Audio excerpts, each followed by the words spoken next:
ساتھ ساتھ جو ورکنگ ڈیز 5 ورکنگ ڈیز جو ہفتے کی چھٹی، آپ کو پتہ ہے جو پرائم منسٹر ہیں ان کا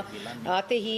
جو سیٹرڈے کی چھٹی تھی اس کو ختم کیا گیا تھا تاکہ زیادہ سے زیادہ کام کیا جائے، زیادہ سے زیادہ ایفیشنسی سسٹم میں ڈالی جائے. لیکن یہ جو اس وقت حالات ہیں یہ غیر معمولی حالات ہیں، یہ چیلنجنگ ٹائمز ہیں، اور اس وقت جس بحران سے ہم گزر رہے ہیں اس پہ قابو پانے کے لیے کابینہ نے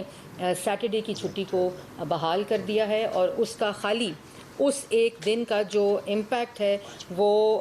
$386 ملین بنتا ہے سالانہ، اور اس کا جو 77 ارب روپے اس کا امپیکٹ جو ہے وہ امپورٹ بل کے اوپر اثر ہوگا، جس سے ہم اس کی بچت کر سکیں گے. اس کے ساتھ ساتھ جی جو اسٹریٹ لائٹس ہیں اس کے اوپر بھی ایک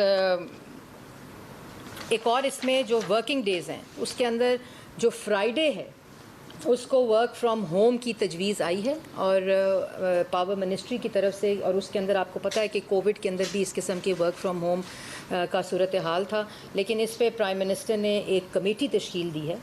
کہ اگر اس کا کیا میکنزم ہوگا ورک فرام ہوم کا، تاکہ ایفیشنسی پہ فرق نہ پڑے اور ہم کس طرح اس کو بہتر طریقے سے، زیادہ مؤثر طریقے سے ہم اس کو اعلان کرنے کے بعد اس کا فائدہ اٹھا سکتے ہیں. تو اس پہ ایک کمیٹی تشکیل دے دی گئی ہے جو اگلے کابینہ میں اس کی تمام تجاویز کو پیش کرے گی، اور اس سے جو امپیکٹ آئے گا اور کیسے اس کا میکنزم ایڈمنسٹریٹولی ہوگا اس کا اعلان کیا جائے گا. اس کے بعد جو